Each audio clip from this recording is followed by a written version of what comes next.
What is going on, everybody? We are back for another episode of the ABJ Podcast. This is going to be episode 78 with my guest, Blaxstorm. Give me a second here, guys. We'll get right into all the housekeeping, and we'll bring my guest in right away, have him introduce himself, give you a brief little idea about him, and then we're off to the races. Make sure you check the links below to support the ABJ Podcast. Follow me on social media, grab merchandise, or hit up that Patreon. If you're watching this now, it's pre-recorded, everything's there, but if you remember my Discord, I do stream the episodes as they're recorded the day they go live in the Discord, that people can still, you'll hear some of their questions come in, and I also do have a link in my Discord that you can go and check all of my guests' previous links and follow them on social media, as well as you'll see a link in there for any next guests coming up. You can ask your questions so we can get those in as well. So the Discord is a place to go hang out, meet new people, and be up to date and have that behind the scenes access with the content, as well as Patreon. If you join the Patreon and you not a Discord person, for $1 or whatever price you want, you pick your own price. I don't have set guidelines. It's all up to you what you feel you want to donate. It's a monthly donation. It comes right out of your bank account that you set up with, and as low as $1, you get access to interviews on Monday, and then the episode drops for everybody in the general public on the Thursday. So if you want to support, there's some new ways that we're incorporating the Patreon, so it's not just general support. There is merchandise and a few other things.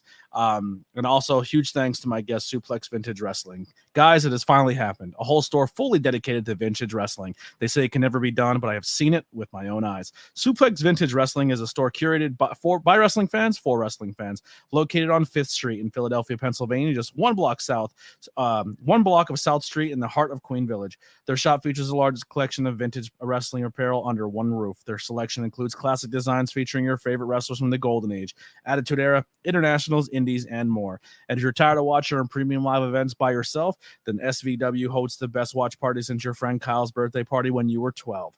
And if shirts and watch parties aren't your thing, let's not forget about their selection of figures, replica belts, or trading cards. From their t-shirts and hats to rare wrestling memorabilia, they have something for every wrestling enthusiast out there. So what are you waiting for? Check them out at suplex.svw on Instagram or their website, suplexsvw.com, and let them satisfy your pro wrestling needs. So make sure you go support those guys. They are absolutely doing a great job. They're doing a lot of cool things. I believe they have a giveaway going on right now. Actually, I'm not even going to get into that because I don't know when this is in the air and the giveaway might be over. But always follow them on social media for new things. Right now, they're giving no belt away, but by the time you see this, it probably won't be a thing. But they have a legit replica big gold belt, and it has a bunch of people who have held the big gold's autographs on it. And if you can guess all of the autographs, you win the belt because it just hit 10,000 followers. So that's the kind of the reason why you follow them and give your shots to possibly win some cool prizes. So without further ado, let me bring in my guest. What's going on, bud? What's up, dude? It's good to see you. Bro, it's been a minute. It has been a minute. I used to see you a ton at Camp Leapfrog, and then there was a few times we did some shows in Jersey, and then we stopped in the same Wawa and hung out. Yep. Oh, I think I'm losing you Did I lose you? I think I might have lost you.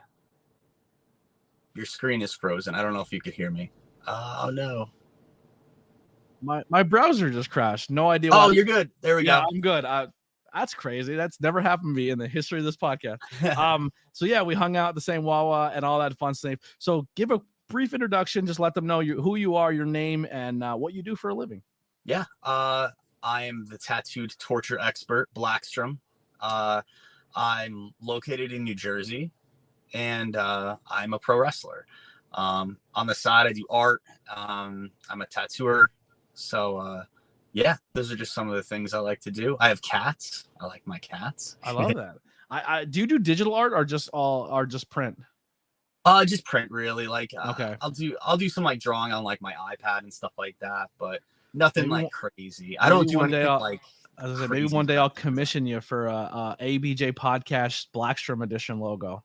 Oh, something cool like that. Yeah. That'd be cool. And then it's like a special edition. I like to support artists and give them an opportunity and like work with them to get cool different logo designs. So that maybe a Blaxstorm version of a logo would be fun.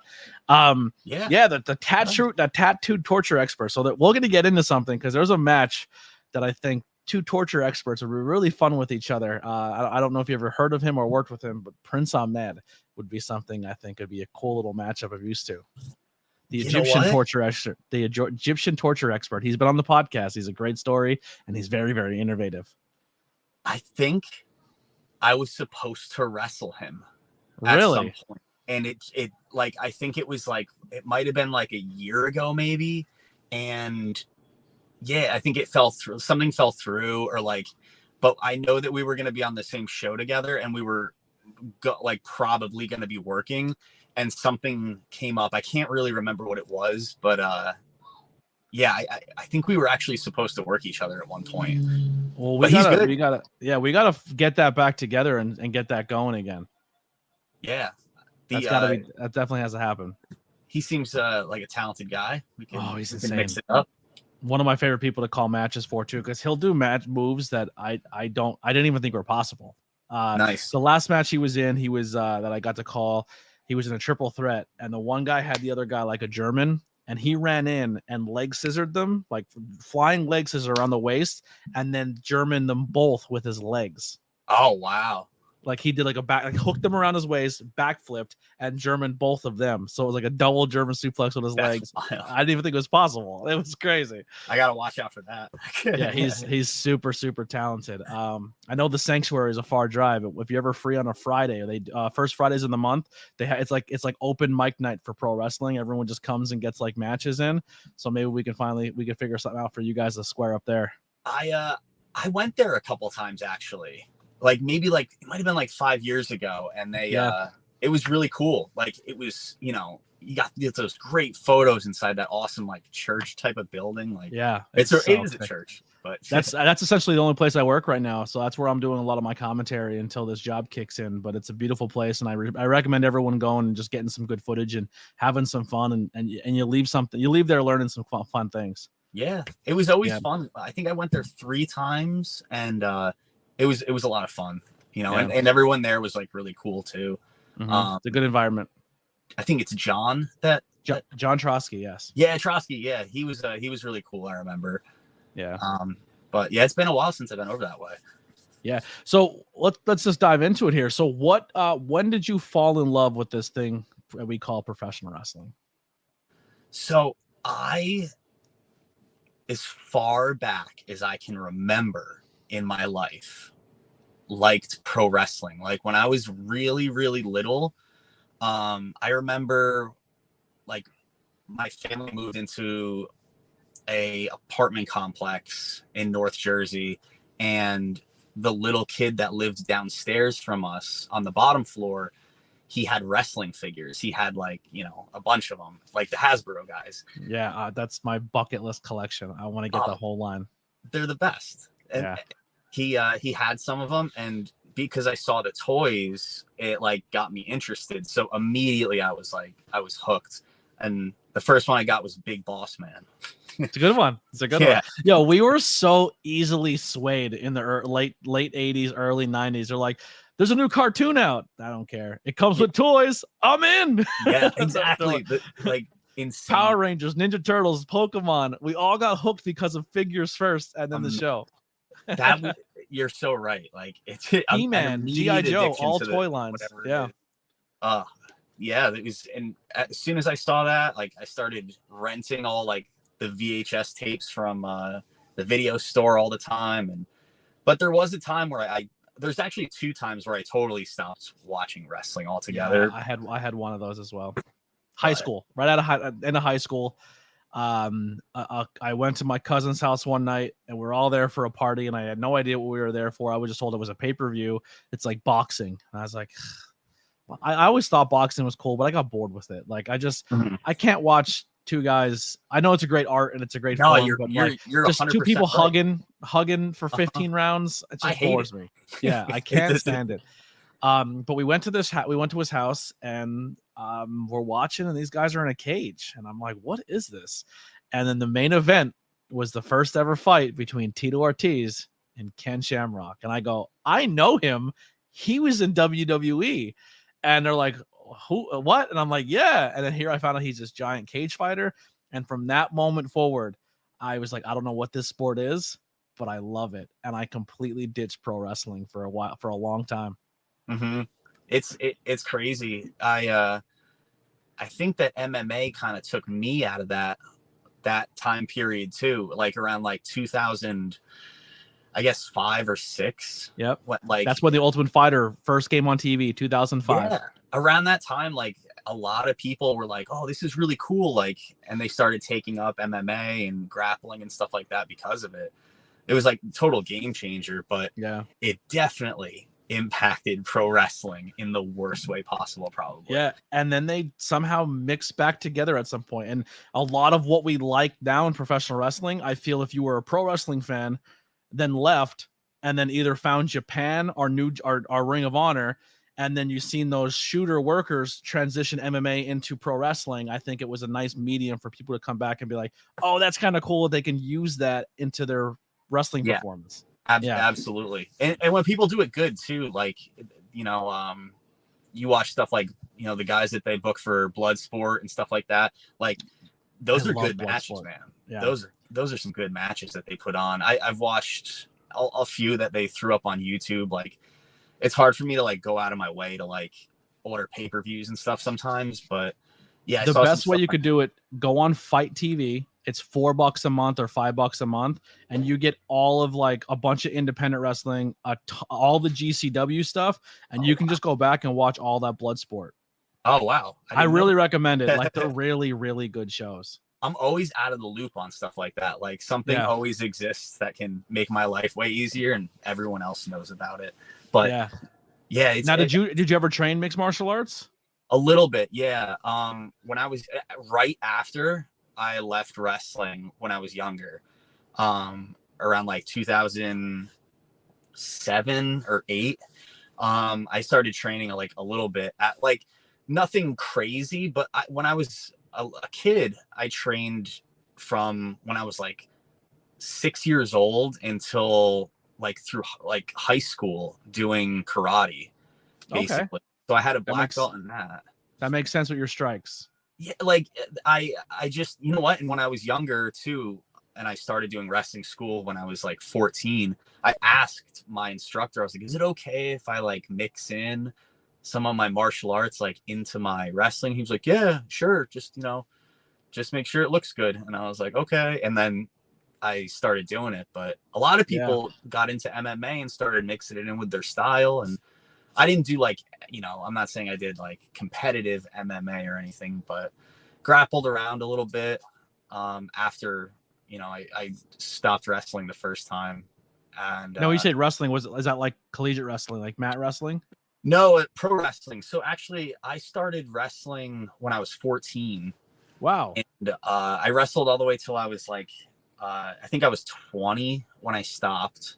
I got like real sick. I have Crohn's disease, so my stomach would always get like insane, and I would drop a lot of weight, and I was like constantly sick. So around like 2006 or so, I dropped out of wrestling totally. And then I came back. What school were you at? It was IWF it was West Patterson. Then they changed the name of West Patterson into Woodland Park. So it's in Jersey. And then down the line though, like I think when I came back, it was in 2016 or 17, and they moved the school to Nutley. So they were, that was the original school I started at before going to, I think it was 2003. I went to the Wrestle Factory. Okay. And so I work for a promotion, IWA New Jersey in Nutley, New Jersey. Oh, okay. I think that crowd is crazy. Yeah. One of the most intense crowds I've ever done commentary for. So cool. Yeah, like it's that really area, good. Like they like wrestling over in those towns. It's wild. Mm-hmm. Big Hispanic community too. Like most of the promotion is all Hispanic, and they are the most fun. Yeah. They like to have fun. Like it's awesome. And so growing up too, when you that's insane that you started so young and that your parents let you get into it so young. Who were some, like you said, you had the karate background and all that, who were some people that you emulated or you grew up watching that you wanted to be like, or you added to your style of wrestling? When I was younger, so when I started out and everything, I was huge on Jeff Hardy. He was like him and like the Hardy Boys were the biggest thing in like the we're talking like 2001. Yeah. So like, you know, the whole Attitude Era is at its height. So like, I wanted to be like fucking Jeff. Oh, am I allowed to curse? You can curse, yes. Okay, I just like slipped that. I was like, yeah. I wanted to like be Jeff Hardy, so I had like long hair. It was bleached, and I would do a bunch of stuff like the Swanton and like the Whisper in the Wind, and then everything else I did was like Tajiri because I loved Tajiri when I before he was in WWE, when he was in ECW. I was a huge like fan of the Tajiri versus Super Crazy matches. Yeah. So to every wrestling video game I had, if I didn't have a Sweet Chin Music, if I didn't have the Famous Air, I went Poison Mist or Buzzsaw Kick. Heck yeah. Tajiri made me, like, everyone says Muda. I didn't know Muda. Tajiri got me into the Poison Mist and the Buzzsaw Kick where he would just snap and I was like, that is the coolest finish. Like, that looks like it would legit kill somebody. Yeah. and it's that time period too. Like, people don't even understand like the thigh slap thing. Yeah. Like the early 2000s and late 90s, no one knew what that was. So like people, when Tajiri would throw these kicks at dudes right in their face and you'd hear that crack of the sound. He had leather pants. The crowd was cringing because like it was real. Like it seemed like unstopped, like that this dude was a madman just ripping people's heads off. That was like the shock of it all back then. He's still like doing stuff on the indie scene too. If I ever see him at a show, like for a meet and greet, he'd be somebody I would seek out. Him and Mick Foley are like probably my two bucket list guys. Yeah. Nice. You never met Mick? Never. And I live right by Knoebels and he's there all the time. Oh, wow. I never bumped into him. I met him when I was younger, like a teenager. I went to his book signing for when he had I have a Nice Day book. I have it. Yeah. Nice. That was the only time I met him. Him and Sean, Sean, and then it just like kind of falls into all these people are my favorite, but him and Sean and probably Jericho are like my top 3 of all time. Nice. Yeah, that's my good guy. Picks. Yeah. I have a style, except Mick. Mick's completely different, but Mick made me like, I was like, he looks so different than everybody else, and that's why I liked him. And then obviously the 3 characters, and I always gravitated to a character, and Mick was the first person. Like Mick, Goldust, Kane, Undertaker, like larger than life, weird people. I just liked. Yeah, I would say like my little like top 4 that was like really, I was like, I couldn't stop watching when I was a kid. Like that was like, you know, like the Hardys, Austin, Foley, and then like probably I would say like Rob Van Dam or Sabu, because they were but like, yeah, that time period was wild. You know who else I used to like a lot, and people were like, you like him? I was like, he's so good. Taka Michinoku. Yeah, I love Taka. Good. Yeah, no one ever. I always picked him in the video games. Like, what are you doing? I like the Michinoku driver. I thought it looked cool. He had some good matches with Super Crazy too, and he did like a little. I think it was when he left WWE for like a little bit. I don't know if they had like a contract thing, but he went down to ECW for a little bit, and then he went back up to WWE, and yeah, he's just amazing. He's good. A psycho. So, I was going to ask, how did you kind of talked a little bit about it, but how did you transition then at such a young age? Like, how did you convince your mom? How did you find the school? How did you go through that whole process? So this was like I was watching I went on vacation. It was summer and I hadn't watched wrestling since I was a kid. Meanwhile, I'm still like 12 years old. Yeah. And where I'm flipping through the channels and I saw on Monday Night Raw, and like my dad flipped through and I was like, wait, go back. And he's like, what, you're going to watch wrestling? Like, how old are you? And I was like, no, like, I want to see, like, because I saw kids at school, like at the end of the school year, rocking Austin 316 shirts. Immediately, I was like hooked watching it. So a few weeks later, because wrestling's huge, I saw on the news kids backyard wrestling. So I started backyard wrestling like a dummy. And my mom was just like, you're going to hurt yourself. Like, you have to like learn what you're doing, because like they're trained professionals. And so I started looking for schools to like teach me how to do what I was doing. And I called Monster Factory, and I talked to Larry Sharp, and he was like, "You're too young. Call back in a few years." I called I think I called CZW, and I was too young because I was 12. Yeah. And so I kind of just stopped looking for a little bit. And then after a few years, when I was like 13, I found IWF, but they said I had to be 14. So I was like, all right. I'm so 14. Yeah, only 14. But my mom had to sign all this stuff. And yeah, it was, you know, from doing martial arts growing up and just being like getting into high school, you're so like young and athletic and growing. Like it was a really easy transition when you're a kid, like doing it. Nothing hurts either, which is like, I can't remember what that's if like. This question can't be answered, I completely understand. I don't want to give too much away. For some, a lot of people still protect a lot, but like at 14 and going to a wrestling school, are they just like, hey, you're going to do your own bumps, like flip bumps, fall bumps, running ropes, workout, calisthenics, cardio? Or like at what point do they start saying, okay, we're going to like teach you how to put a match together? Like we're going to let you lock up and do stuff with people. You know what? This is actually a really funny question, because like, I was asking him like Kevin Knight was the trainer at the school. I was like messaging him on AOL, like, hey, like, when can I learn how to bump? When can I learn how to bump? Because I just want it. And he's like, well, eventually, when you're ready. Eventually got to it. And it was like the back bump where you hold on to like the rope. And it was easy, whatever. But after like a little bit, at least I was just treated like one of the grown-ups, like no difference whatsoever. I was 14, and I was like getting hit just like everyone else in the room was getting hit. I was so sore going to school. It was pretty wild. Were you going to school and bragging like, I'm a wrestler?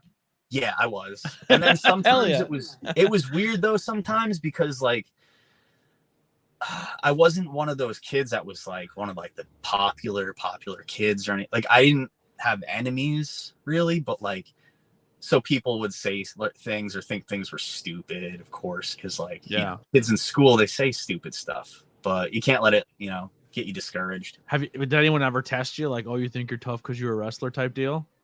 Yeah.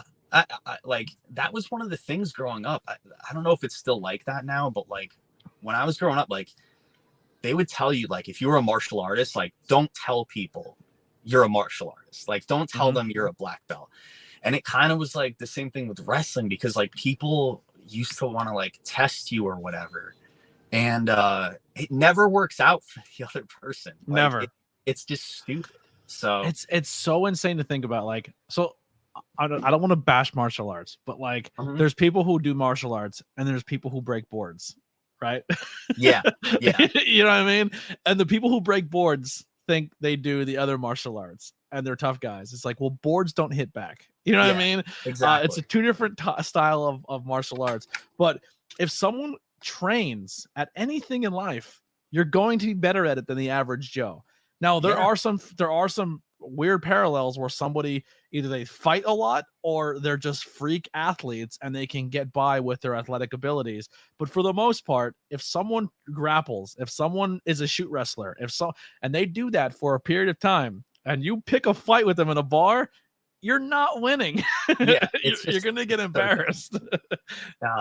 But yeah, like people would be like that, like, or say something, or they would just like make comments at school.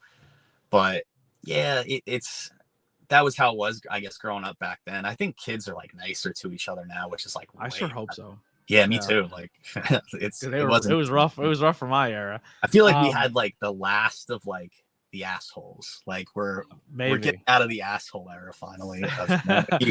Hopefully. So because you were in professional wrestling at such a young age, did that stop you from doing other sports? Like, did you soccer, basketball, football, like was all that out the window because you already had your extracurricular activity?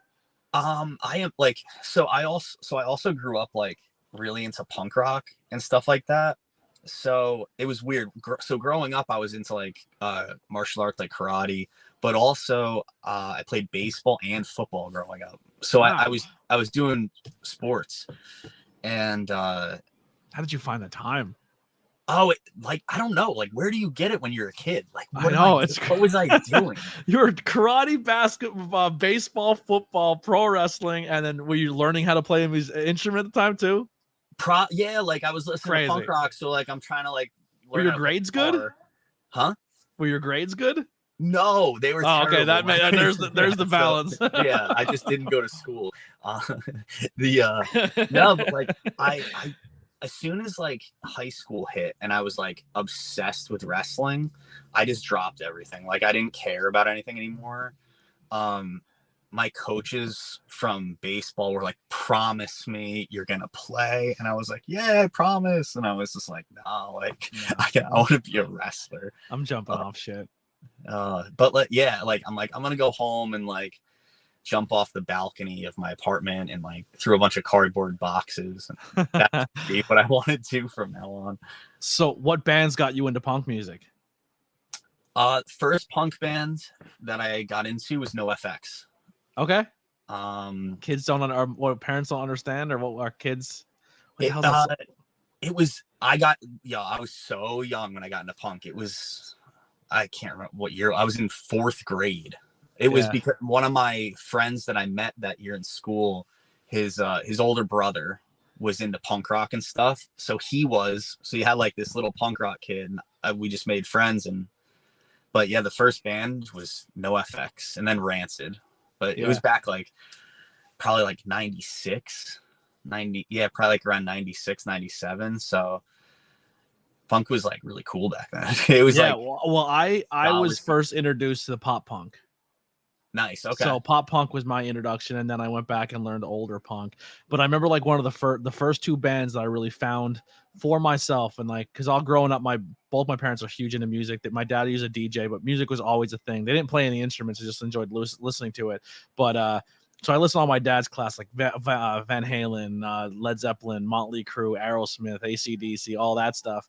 The Who, all that. And then he's like, well, you need to find your first band. And my first band was like around the time where I actually cared was Blink-182 and Linkin Park. Nice. Yeah, I love I want a Blink tattoo so bad. I want to get I don't know if I want the rabbit or if I want the smiley face. You know what? It's funny. Like the smiley face one, I remember when that album came out like years ago, and I was like, oh, it's like the new thing like that they're using. It's like the Nirvana face. So now it's been so long now that's so iconic to that band that it's like, it's awesome. Like, it's funny how like when something new comes out, you're like, no, that's stupid. And then like years later, you're like, oh, I love it. It's just like, I go through that with certain albums too. I have younger cousins, and my younger cousins now are obsessed with like My Chemical Romance, or not cousins, but like my friends' kids and shit are obsessed with My Chemical Romance and Fall Out Boy and Blink, because Blink's I'm like, that was my like teenage years bands. Like, what? I'm like, they've been around that long. Like, I remember when Fall Out Boy put their first album out. Yeah. Me and my wife will drive around and like put on stuff from like, that era, and she loves like Fall Out Boy and Yellow Card. Yep. Yeah. I like a good portion of it. And then like, I think the other portion I'm just not familiar with because I was listening to other stuff, but punk is like anti-establishment, and then emo is like sad boy punk. Yeah, exactly. Yeah. It's punk adjacent, Uh-huh. Yeah. So we took a weird detour there, but I loved every minute of that. Cool, yeah. So finally you're training. I'm guessing, you're doing everything, but you weren't allowed to physically be a part of a match until you're 18, unless Jersey's Wild West. Who knows what the rules there? But when did you first have your first match where you're like, oh my God, I'm going to do this in front of a crowd? We did get detoured now that I'm just realizing how far back. So I took all the bumps and everything myself, got treated the same as everyone. And then we started doing matches, and I'm not going to lie. Like, I didn't really know the psychology. I don't understand the psychology of the match for like 3 years. Like you didn't sell? I think everyone else knew what the deal was. And then, but whenever I was working with someone, they would come up to me and they'd be like, what do you want this to be? What do you want that to be? And I'd say, I want to do sunset flip and I want to do Inzagiri. And they'd be like, okay, cool. And then we'd kind of just call it in the ring. And yeah, my first match was, I think I just turned 15 when I had in my front first of a crowd. Yeah. Wow. First one-on-one battle royal, 6-man tag. One-on-one singles match. Wow, look at 5 you. minutes. Yeah. Blown up, like crawling around, selling. Now, were you the kid out there who just got the shit kicked out of him because you were the small kid? Were you like the Spike Dudley of your wrestling school? Kind of. Yeah, sort of. And I think that they kind of wanted me to be like that. And I didn't want to be like that. Because when I was a kid, like I was so skinny and little, like I hated it. Because the kids in school would be like, "Oh, you're so skinny. How could you be a pro wrestler?" And like, so I just worked out like nonstop. Yeah. So like they wanted me to be like this Spike Dudley character. Literally, like said that, like oh, so, and I wanted to be more like Tajiri, Jeff Hardy, high flyer type of guy. Yeah. And so it was kind of like not squash matches, but like, you know, a lot of heat on me. And then at the end of the match, I get a few things and maybe win, but I don't remember winning. Yeah. Like, yeah. I wasn't ever like put up on like some big thing where it was like the 14-year-old did it. He won the tournament. No, nothing like that. When did you find out you were diagnosed with Crohn's? Was that young or was that later on in life? I was 19. Wow. So how was that? Now, was that a setback for you when it came to pro wrestling, or was it something you struggled with for a while but wasn't diagnosed till 19? Yeah, like I think so. I think I started having problems when I was 17, and just like most people, like when problems occur with your health, like some people just ignore it and they're just like, "Oh, it'll fix itself," but like it's the worst thing you can do. That's exactly what I did with my joint disorder. Yeah, like so I just ignored it, and like it got worse, and I didn't know that if it was something, and it turned out like, yeah, it was. I think like I went to the doctor because I think I was just throwing up, and I was like in pain, and some other stuff was going on too that was like fucked up. So like they did a scan and everything, and they're like, "Oh, you have Crohn's." And then it wasn't long after the diagnosis where like I was in the hospital like nonstop, like in for a week, out for a week, in for 3 weeks, out for a week, in for 2 weeks. It was like that summer when that was the summer I left wrestling. It was so crazy. And then towards the end of it all, like they finally wound up doing surgery on me to like take the diseased area out. But like, it was wild, like being in and out of the hospital so much. They were pumping me full of all kinds of drugs, and like it was not, I got a glimpse of like what people could potentially be going through in the world of like when they get hooked on like drugs at the doctor, and then they're like thrown out into the world like with no drugs. Like I remember like coming out of I had never really done drugs before, like ever. I was straight edge, like I was a straight edge kid listening to hardcore and everything, and all of a sudden I'm in the emergency room. They're like, "Here's some morphine," and like I was like, "What's going on? This is insane." So like I was like, they gotta not give this to people. I mean, that's what I want. Every time I'd go, I was like, "Hey, my joints hurt, my body hurts." So like, well, here's more pain pills, and then I hit a certain age where I was just like, when I found out pain pills and beer was a cool combination, and I was just like, I got to adjust here.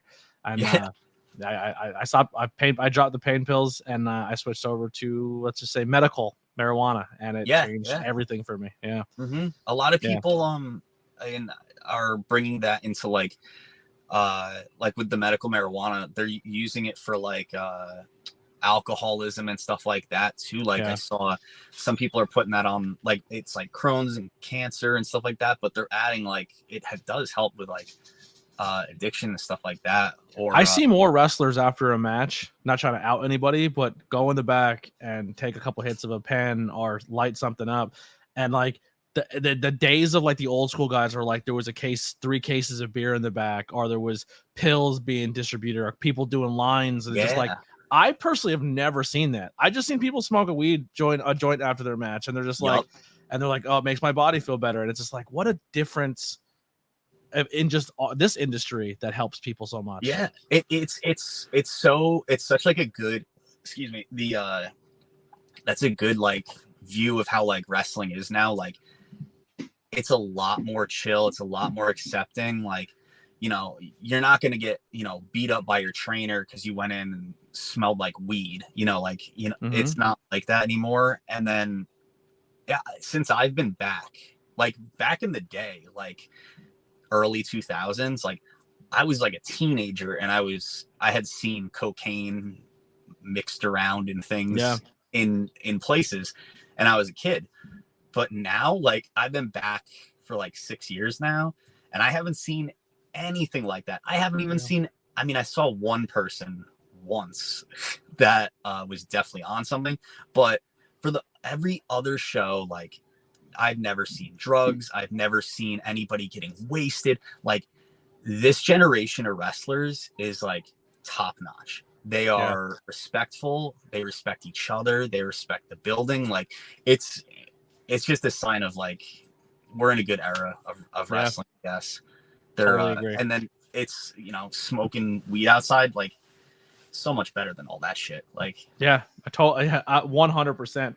So my next question for you would be, what are some of your favorite matches you had? But I want to kind of backtrack and make it about us real quick. But when we first met each other, we talked about when people mix mixed martial arts into professional wrestling. And the first time I ever really had my first taste of independent pro wrestling, or I was a part of a production team, and was Camp Leapfrog. And we did Frog Sport, which was essentially the blood sport version, but our wacky Mortal Kombat version. And it was a lot of fun. And I just remember, like, I was really intimidated, but I was watching it, and I watched the first couple matches, and I just remember being like, if we did a couple different things here, it would feel more like mixed martial arts and not what it was. And I remember pitching the idea to the people running it at the time, and then I pitched it to Matt Mikowski, and I believe you were around it as well. And I was like, if there's anyone around ringside who knows mixed martial arts calls, like, I feel like if they almost like a corner man where they yell out like, watch the choke, pull your guard, even if the person in the ring has no idea what they're saying, the audio of people watching will make it seem more legit. Yeah, absolutely. And then I remember pitching it to Darius. He's like, well, I need to do something that's a heel thing, but in the context of this, what can I do? And they were like talking about low blows or an illegal move.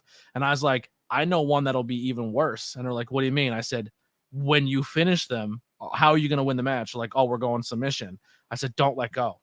Force the ref to make you let go, because that's even worse than anything else in the mixed martial arts world. Like, if you have an arm bar and you're not letting go, not like that's deemed like, and swinging after the fight. But in that context, I felt instead of a low blow or an eye gouge or something, I felt like holding the submission on after the person clearly taps and not letting go was more of a scumbag move.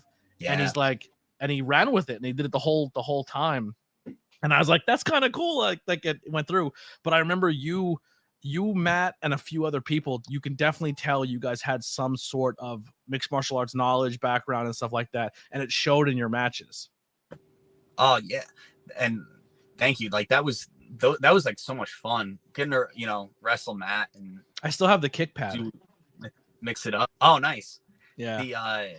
That was a lot of fun. I hope me and him get to work again someday.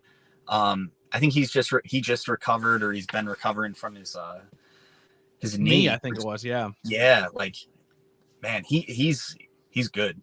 Yeah. He's going to do stuff. He's going to do stuff for real. He'll fit in anywhere he goes, especially with the what we were just talking about, like mixing the two styles. He keeps it real. So, you know, and he's super athletic too. Like, I mean, if you haven't go to High Tension Wrestling on YouTube, and search the Camp Leapfrog, he finishes a match with a top rope superplex that turns into a flipping armbar. Like, yeah, like what?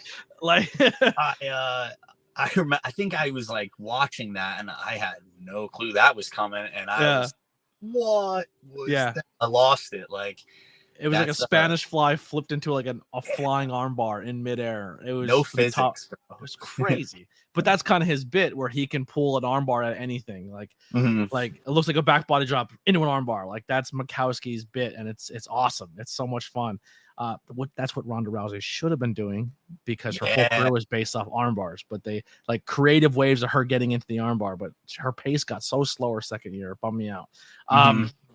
So what are some matches you personally have had that really stand out for you, or if people can seek them out online or go search for them, what would they be? There was one, I don't even know if it's up, but it was a tag match I was teaming with Hermit Crab against Johnny Moran and Green Ant, who is Ultimo Ant now. Yes, he changed up. Yeah. He's evolved. Yeah, all those characters from those have changed their name a little bit, or just changed the hair, so it's their own thing now. He's evolved. He's like silver now, so he's cool.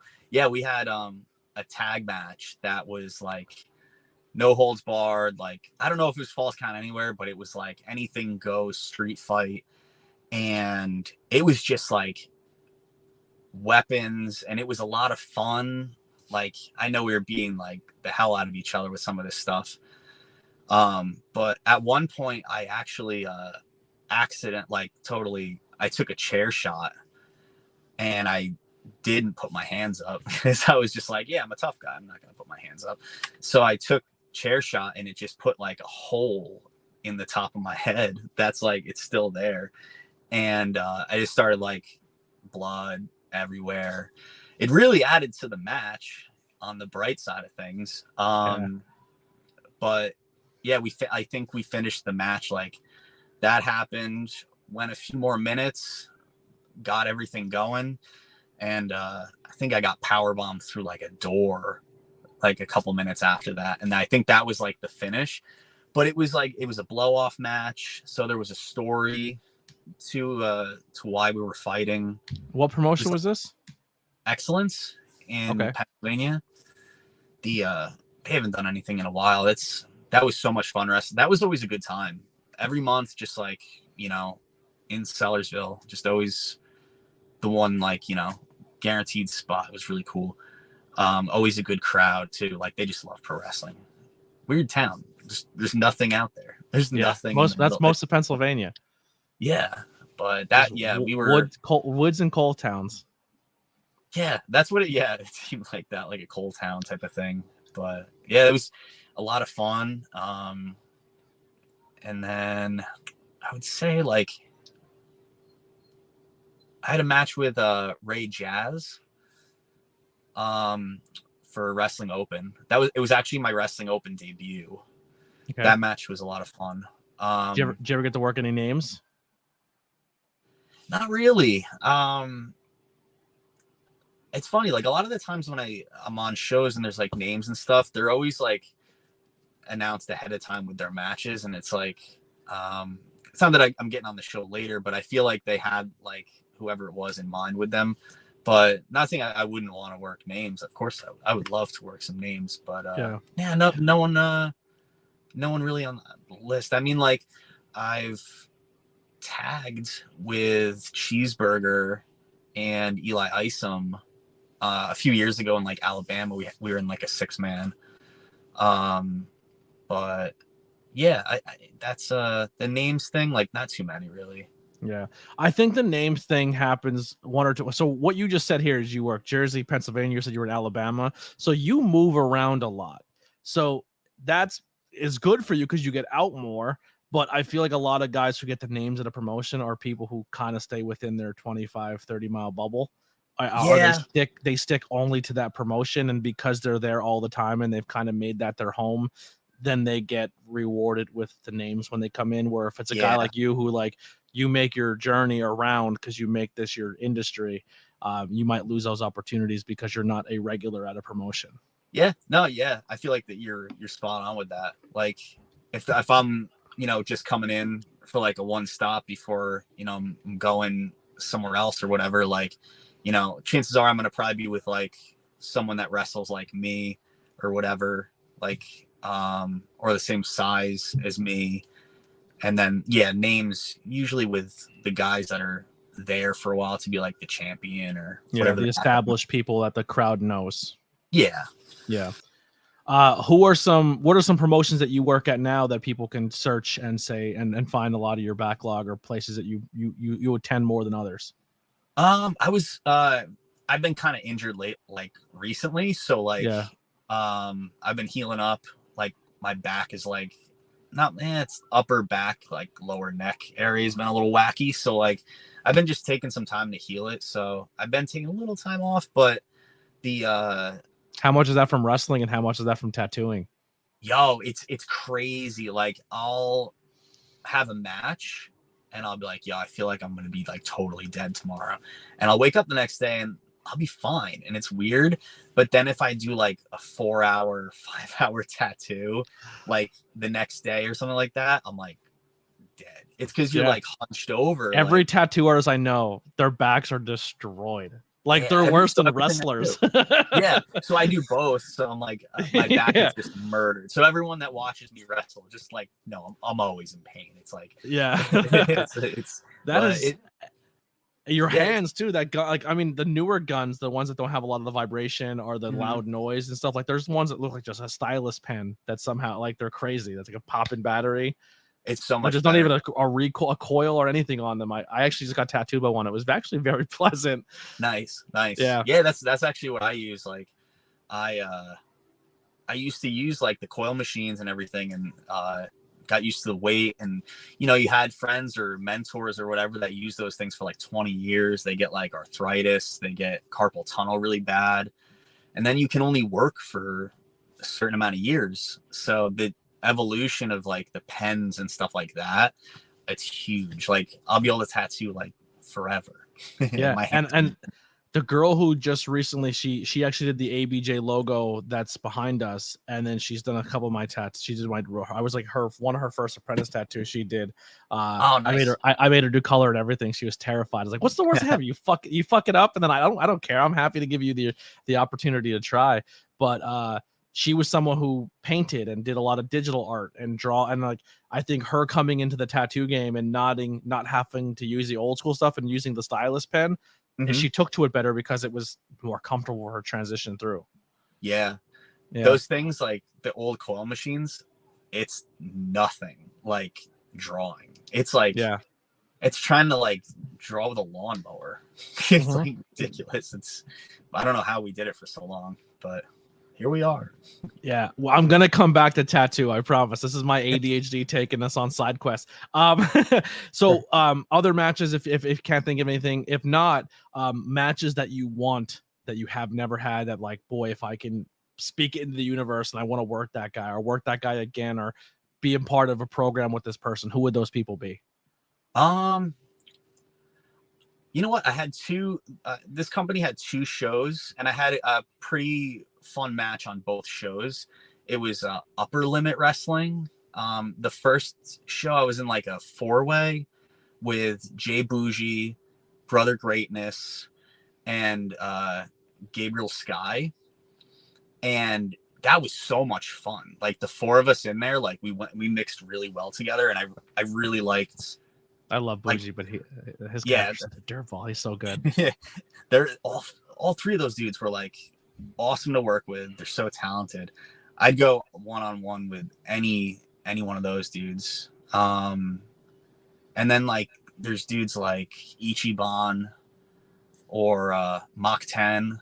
Yeah, those dudes real good. Are you aware of Rocket on the scene? Like Rocket's another high flyer if you want to work someone who's. You know what?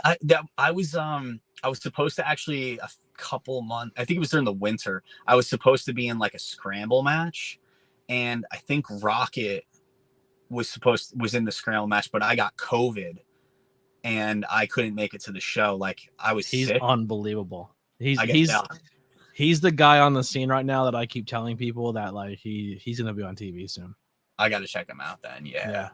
The, His body control in the air is unbelievable, and his mentality into it is really good. He's an H2O kid. He's a Tremont kid. Oh, And, nice. Yeah. So his mind state's there. He is one of the best frog splashes. Like he rivals Montez Ford with his frog Oh, splashes. wow. He gets up there. He's so talented, and his charisma's through the roof. And he's not someone that looks for every high spot. He knows how to stop and work the crowd and get them involved. Like he's got it all together, and he's only been doing it a short time.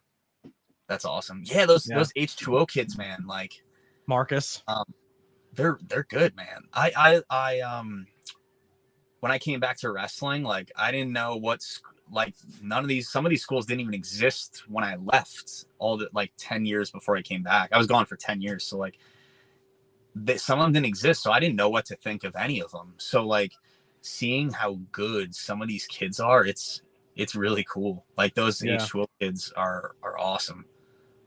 Yeah. So any other matches out there that you would love to square up with?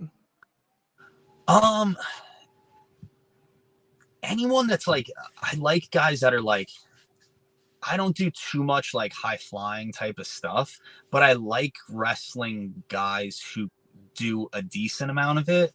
Mm-hmm. Like, you know, like I was saying, like someone like Mach 10 or Ichiban, you know, well, the whole bit for you as a torture expert is you're slowing down their momentum so that the ring psychology is better for those type of people. Yeah, I feel like it mixes well. Also, too, like I don't mind being like an underdog in the match either. Like fighting big dudes, like if I have to, like Tyree Taylor, like Rex, he's a monster. He's huge.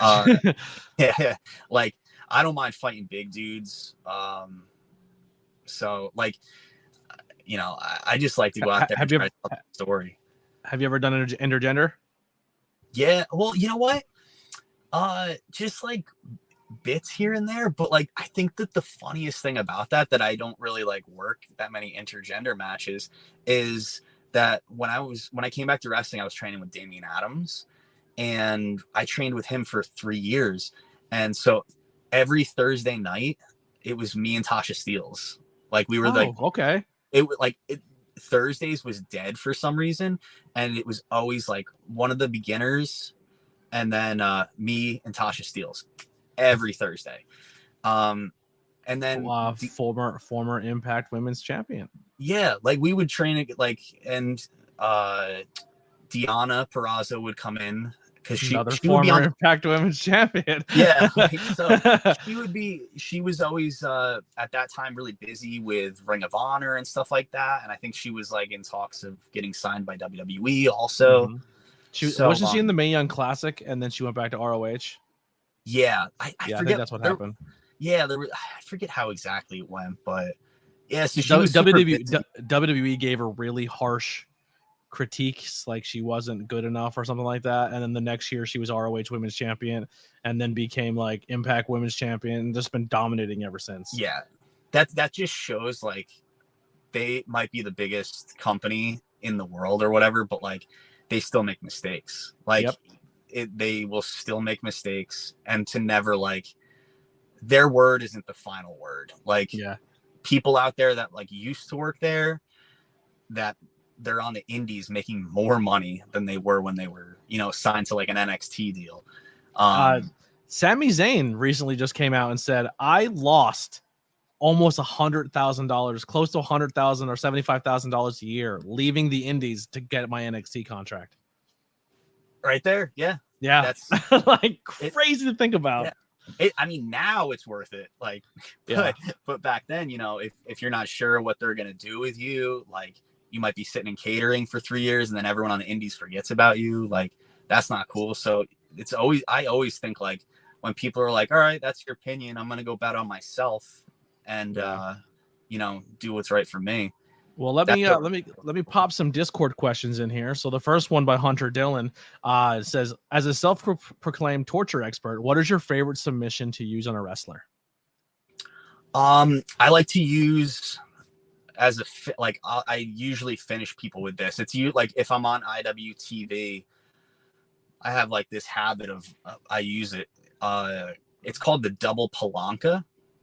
It's I learned it in a lucha seminar actually years ago, and you kind of take you lay the person on their stomach if you can get them down there, and then you take their arm, sort of like a crippler crossface, sort of like a Rings of Saturn type of deal, where you hook the arm across you and you pull the other one over top, so you're kind of torquing the shoulder and the pec, and then a little bit on like the wrist.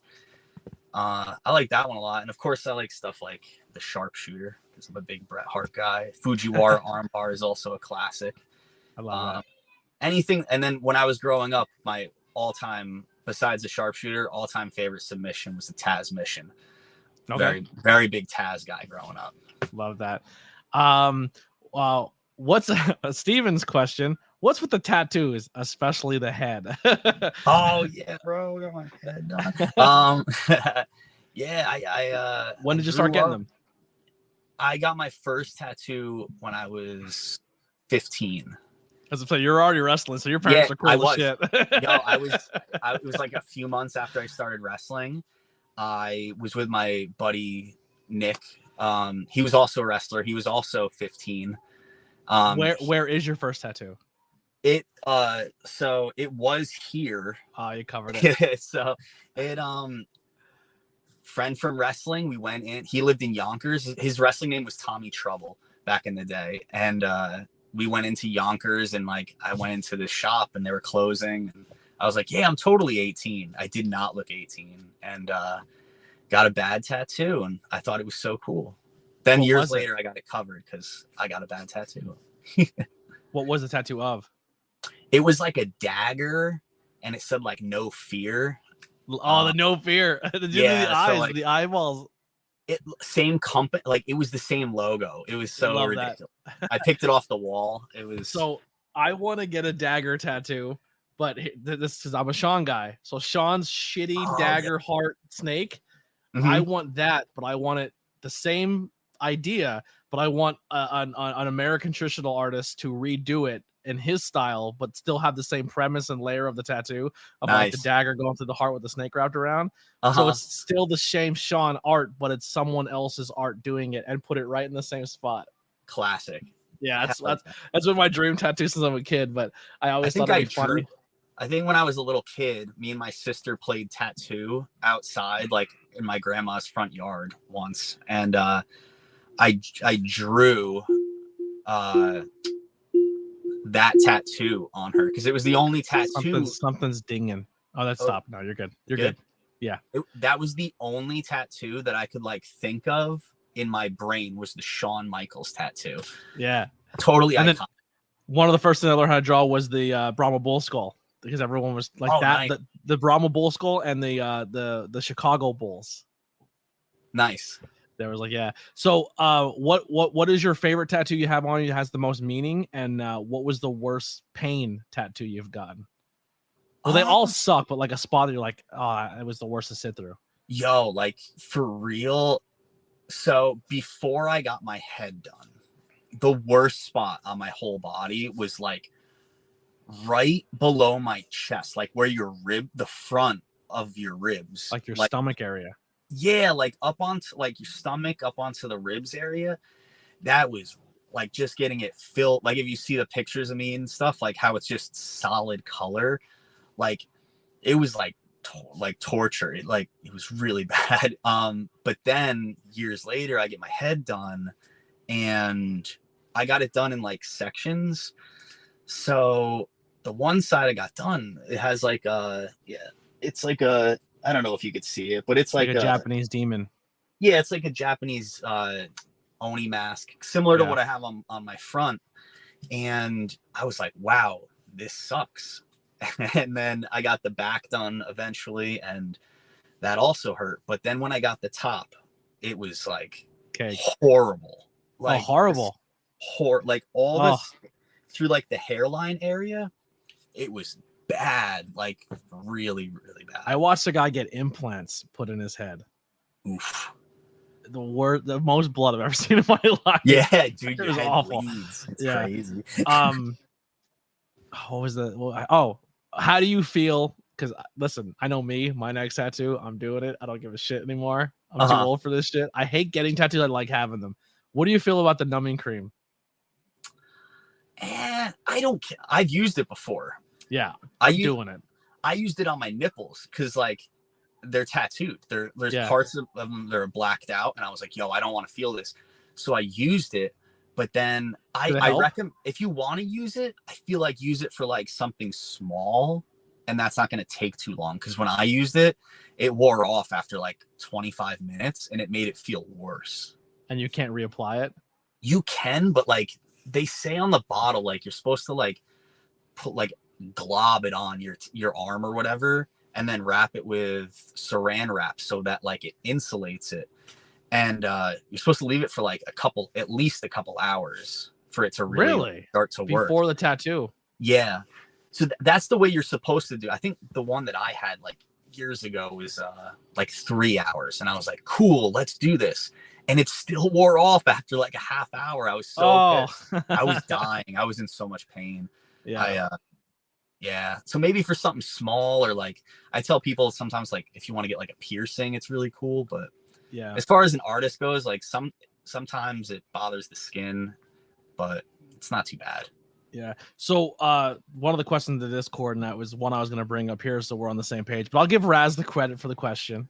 Raz in the chat. He's my UK buddy soon.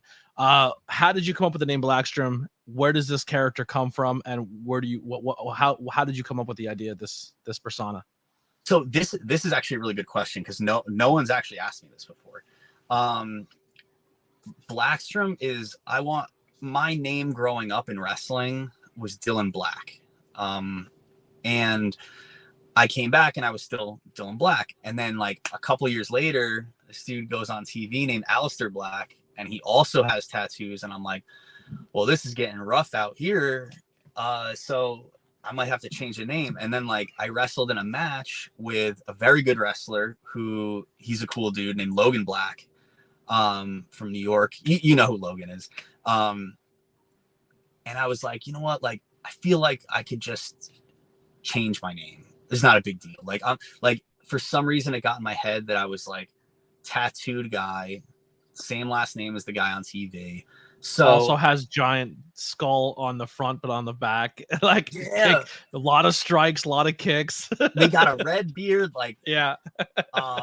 So I was like, I'm always on the thing of like, who made it famous? Not like, oh, I had it for, because technically I did have it. I had it in 2001. My name was Dylan Black, but like, you know, he goes on TV and that's his thing. Cool. There was a guy named Tyler Black for a while too, right?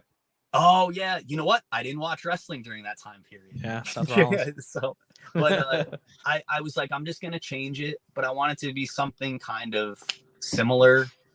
So I watch a lot of hockey, and one of the dudes from like the Capitals, Nicholas Backstrom. Yep. He's got some of the best hands in hockey. The dude his passing game is amazing. I'm a Capitals fan. You're a Devils fan? Capitals. You're a Caps fan? Yep. Nice. I'm a Rangers fan. So, I remember watching these playoff games though, of Nicholas Backstrom just like ruining us with these passes and these plays, and I would just get so pissed. But like I respected it. So I was like, what about like Dylan Backstrom or Blaxstorm? And so I just kind of like put it together like that. It's kind of like a mix of like my liking for hockey and the name I had already. Yeah. And then I put an X in there just because like might bring more attention in there. And it's punk. It's punk. So like I sign it with an X. Yeah. And I mean, you could do a cool like logo with the big X and stuff like that, you know? Yeah. It's a little easier to sign too. It's cool. Yeah. But yeah. And then, you know, the torture expert thing had to like, it come to me. The phrase literally just like popped in my head one day. Like tattooed torture expert. Like, it just popped in my head, and I just kind of went with it and tried to like build it up to be something cool. I like that. So Raz also asked, you've been all over the world. You said you've been to like multiple states. Where are some other states you've been, and what are some states that you want to, or anywhere in the world you'd want to wrestle if you had to pick? So I've wrestled in places like I was up in like Vermont. I wrestled. I've wrestled in Alabama, Georgia, PA, obviously, Jersey. I've wrestled in New York, but like not too often, which is weird because it's about an hour from me. But I understand it's hard running a show in New York because of like the athletic commission and stuff. So like it's hard. Jersey just got hammered down too. I saw that. It's insane.